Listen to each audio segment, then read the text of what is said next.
On va parler des news. Alors, on va dire on a été 2013, il y a pas mal de choses qui ont bougé depuis.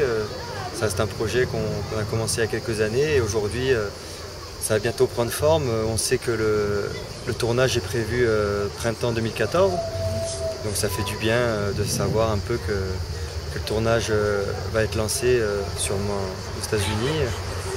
Après, on est en train de finaliser le casting. Donc au niveau des acteurs et actrices, on a Erika Badou qui est un peu notre héroïne.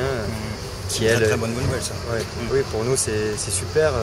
Puis c'est une très belle image aux États-Unis et pas mal quand même de personnes en France la connaissent à travers aussi ses chansons.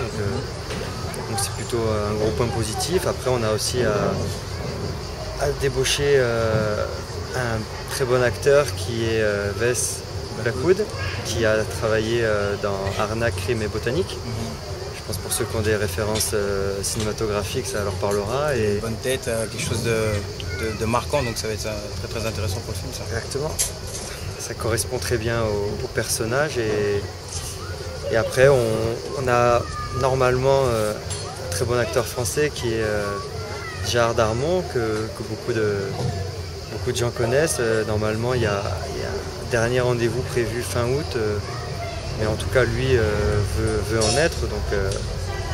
Donc ça reste des très bonnes nouvelles pour nous, coproducteurs, et pour je pense, on va dire un bon mélange pour ce film. Et c'est très intéressant de voir un peu toute cette excitation, parce que c'est vrai qu'il y a pas mal de choses qui avancent dans le bon. Donc on se retrouve aujourd'hui avec un projet qui prend des bonnes dimensions, et ça amène beaucoup d'excitation. Mais comment tu arrives à justement le palper au jour le jour, quand tu as lu au téléphone ou...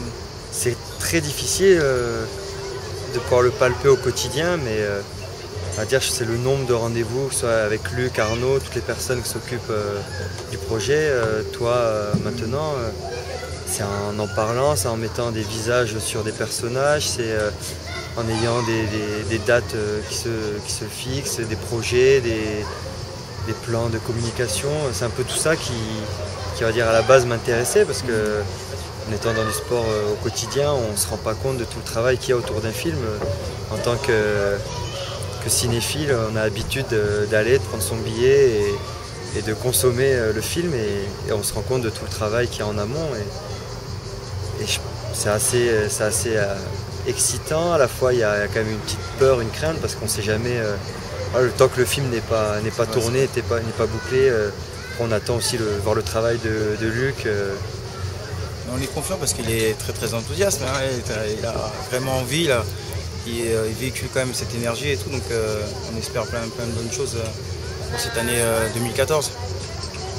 Je t'avoue que quand je vois Luc, je dois perdre 2 kilos de transpiration tellement, et je crois maintenant je prends des vitamines C, ginseng, taurine, comme avant un match, parce qu'après je suis lessivé et je sais pas comment il fait lui au quotidien. www.1milliondollarfilm.com pour plus d'informations. Il ne faut pas hésiter, il y a tellement de choses qui vont bouger, il y a tellement de choses qui vont exciter le public, donc n'hésitez pas. Je pense que The Singer, moi j'ai pris beaucoup de plaisir à le tourner, et j'espère que vous avez eu du plaisir à regarder. Et il y a des projets en cours sur ces petits films buzz avec des nouveaux sportifs. On va dire, on peut donner des indices. Il est handballeur dans la capitale, voilà. Donc je pense que j'ai vu le teaser, ça va rendre très bien, et rendez-vous pour The Singer 2 si tout se passe bien. Voilà, c'est une belle surprise, mais Luc Abalo qui va nous faire le plaisir de faire l'acteur pendant un petit moment et montrer un peu son côté artiste qu'on ne connaît pas.